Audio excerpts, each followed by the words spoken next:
nikamwambia juu ya ile dossier ya détournement ya masalere za veuve militaire.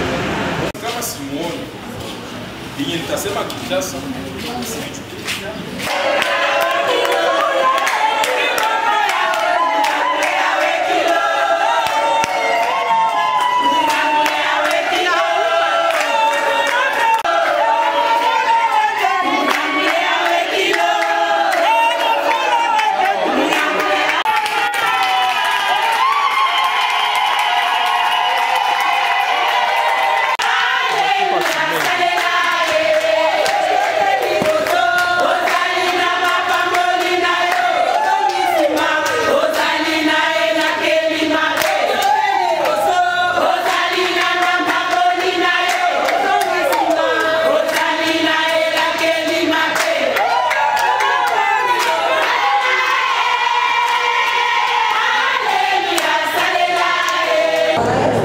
Wanafurahi kwani hakuna mwenye alibakumbuka.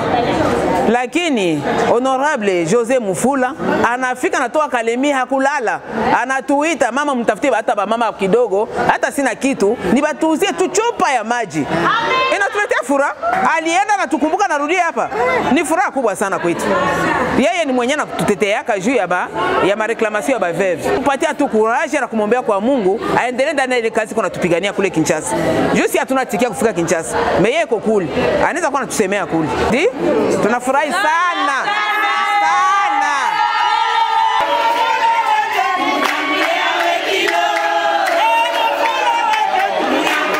Bon, dans le cadre de nos vacances parlementaires, nous avons tenu à rencontrer les femmes veuves militaires et policiers, mais également quelques femmes entrepreneurs pour les encourager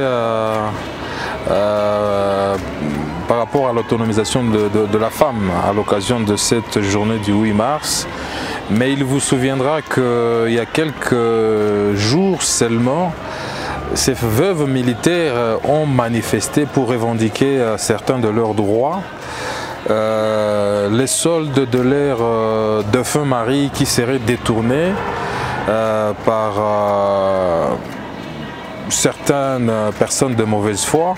Et donc nous avons voulu nous saisir de ces plaintes, de ces doléances en vue de les apporter auprès des autorités compétentes, non seulement locales, mais également au niveau de Kinshasa, parce que je fais partie de la commission, je suis membre de la commission défense et sécurité de l'Assemblée nationale, et ce genre de questions, nous avons déjà soulevé ça au sein de cette commission-là, lors des interpellations de ministres de la Défense, et nous avions personnellement, j'avais rencontré le ministre délégué à la Défense, son Excellence Sylvain Mutombo, pour lui remettre ces dossiers de ces femmes. Et donc, nous avons l'impression que rien n'a avancé jusqu'à aujourd'hui et nous allons devoir jouer notre rôle parlementaire, celui de pouvoir apporter toutes ces plaintes au niveau des autorités à Kinshasa et donc exiger bien entendu une commission d'enquête mixte, gouvernement et Assemblée nationale pour pouvoir dénicher les détourneurs de ces fonds et que justice soit faite parce que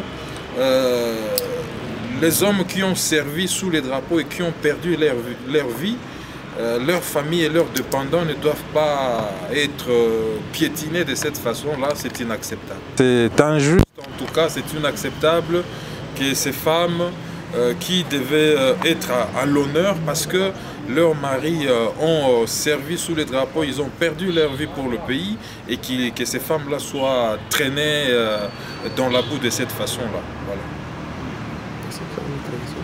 Bon, honorable, si vous avez autre chose à ajouter par rapport à toutes ces questions, un message particulier à vos électeurs? Bon, je pense que après tout ce qui s'est passé sur le plan politique dans notre pays, nous allons bientôt reprendre la session parlementaire avec un nouveau bureau. Nous avons grandement espoir que les choses pourront aller dans le sens où nos initiatives parlementaires pourront obtenir gain de cause.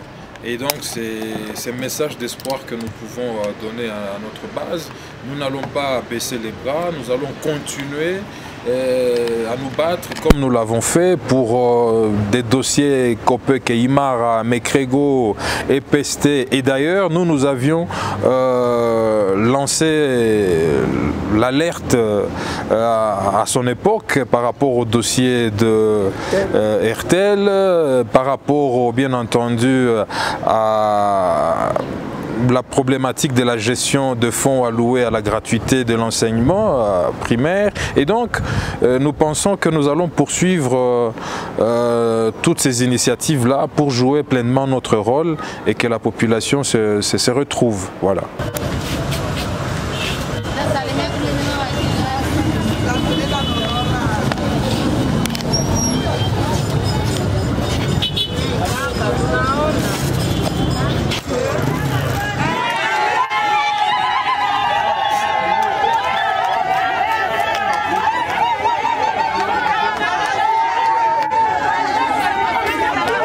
Gracias.